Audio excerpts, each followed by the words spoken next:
வணக்கம். சற்று முன் கிடைக்கப்பெற்ற மிக மிக முக்கியமான செய்தி ஒன்று வெளியாகி உள்ளது. மராட்டிய சிறையில் உதயநிதி அடைக்கப்பட உள்ளார்.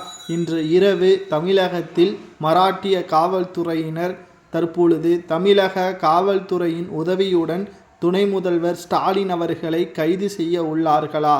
வெளியான தகவலால் பரபரப்பு ஏற்பட்டுள்ளது.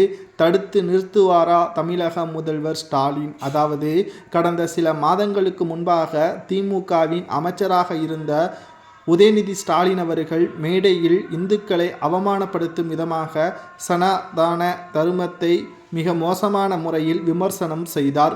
இது தமிழகத்தில் மட்டுமல்ல, இந்தியாவில் பிற மாநிலங்களிலும் மிகப்பெரிய அளவிலான வைரலாக பரவியது.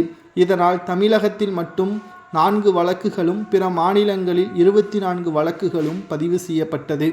இந்த அனைத்து வழக்குகளையும் சென்னை உயர்நீதிமன்றத்தின் கீழ் விசாரணைக்கு கொண்டு வர வேண்டும் என்று கடந்த சில மாதங்களுக்கு முன்பாக உச்சநீதிமன்றத்தில் மனு தாக்கல் ஒன்றை செய்திருந்தார்.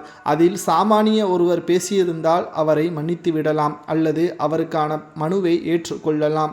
ஆனால் உங்களை போன்று அமைச்சர் பதவியில் இருக்கக்கூடியவர்கள் அனைவரையும் சமமாக பார்க்கக்கூடியவர் இந்த தவறை செய்வதால் அரசியல் ஞானம் இல்லாமல் அமைச்சர் பதவியை கொடுத்தது போல்தான் ஆகிவிட்டது என்று உச்சநீதிமன்ற தலைமை நீதிபதிகளை கேளிக்கை செய்யும் விதமாக இந்த வழக்கு அமைந்திருப்பதாக பேசியிருப்பதையும் நாம் பார்த்திருப்போம்.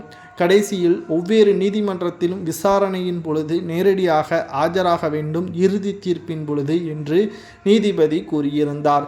இந்த நிலையில்தான் நேற்று மராட்டிய நீதிமன்றத்தில் சனாதன வழக்கு உச்சநீதிமன்றத்தின் அறிவுரையின்படி இறுதி கட்ட எட்டத்தை எட்டியது.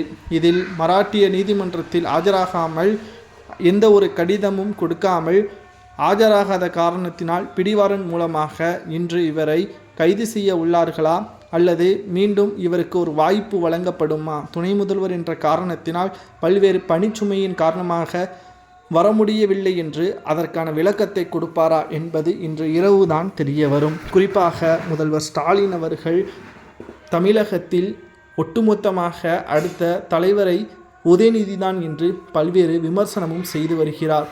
இந்த ஒரு சூழலில் தமிழக மக்கள் மத்தியில் உதயநிதி ஸ்டாலின் அவர்களது செயல்பாடுகள் சிறுபிள்ளைத்தனமாக இருப்பதால் உதயநிதியை பார்த்து துணை முதல்வர் பதவி கொடுப்பது நியாயமா? இதனால் குடும்ப மன்னராட்சி தான் நடைபெற்று கொண்டிருப்பதாகவும் பல்வேறு அரசியல் கட்சி தலைவர்களும் விமர்சனம் செய்து வருகிறார்கள்.